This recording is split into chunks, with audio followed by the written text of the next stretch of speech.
Hi, this is Arty speaking. Thanks for coming. I had this cute little sermon I planned on sharing with you today, but some things came up that led me to believe that God wanted me to go in another direction. So here goes. Even if you don't need it, I do. How many of you have a perfect life? We have one arm and one hand. You're very blessed. I'm getting there. Yeah. You may or may not know about the things that Mike and I have been going through over the past 8 or 9 months, right up until this past week and beyond. I won't bore you with the details, just let me say it's been everything from medical issues to family issues to financial issues to housing issues, and yes, even church issues. And they have taken their toll on me. I say me because Mike's faith seems so strong and stable through all of this. Me, not so much. Did any of you see the post I put up on the Hewitt Community Church group page? Reads like this. This is Arty. Please, please, please, I really need prayers for myself right now. My faith is being tested in big ways, and I don't know if it's God's testing me or the devil. I just know I'm being tested, and I fear I'm failing that test. I'm giving a sermon this upcoming Sunday. This was last Sunday. And the subject matter pertains to the burdens we carry around every single day. I know what the Bible says and what you'll say. Give it to God. Well, I have. I just don't know if I have enough faith to really know that He's going to help me. And I know this sounds terrible, and I feel guilty that I don't have enough faith or that He's even listening. I don't know if I have what it takes to be a Christian. I'm just not strong enough to bear the onslaughts of the devil right now. But where would I go? And how do I get up in front of the congregation and preach about giving it to God? Wouldn't that make me a hypocrite? God help me.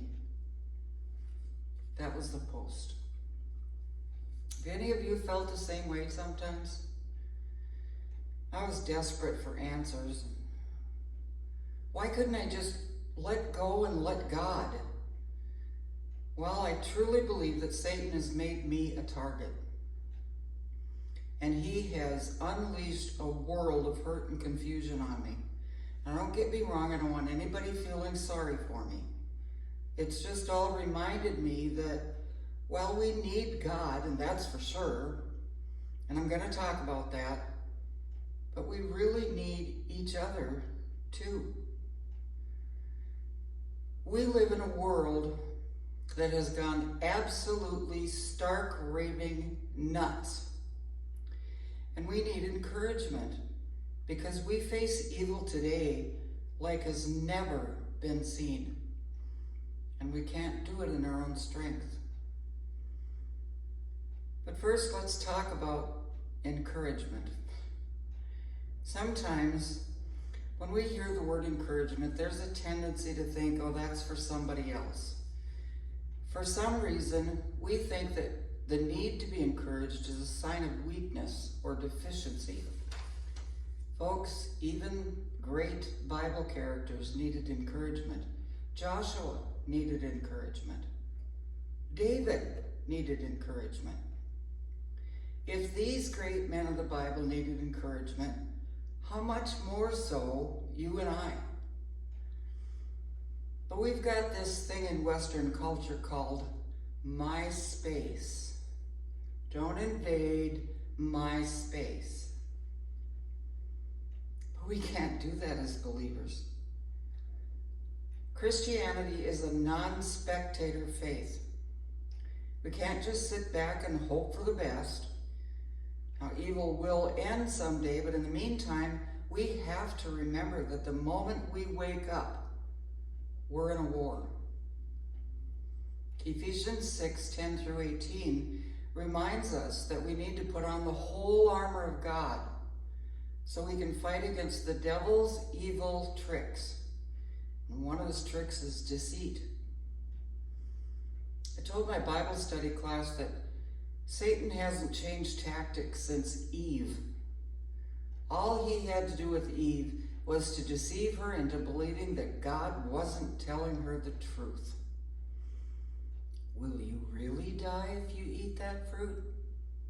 You can be like God. I fell for it. Hook, line, and sinker. When I look back on my post, I can see it. I fell for those racing thoughts that I had every night when I was trying to fall asleep. You aren't strong enough. You're weak. You don't have what it takes to be a Christian. You might as well just give up and quit. We are a church family, are we not? And as such, as a family, we need to get to know one another. We need to know names and be involved with each other's lives. And I believe God himself is making that happen today. Because he knows that things are going to get even crazier than they are now. He knows it's going to get scarier than it is now. There is going to come a time when we as a church family are only going to have God and each other to depend on. We may get to the point where we will only have God to depend on. We need to know how to do both to trust God and to lean on each other. I know that everyone here has a story about a time that you know God intervened in your behalf, on your behalf.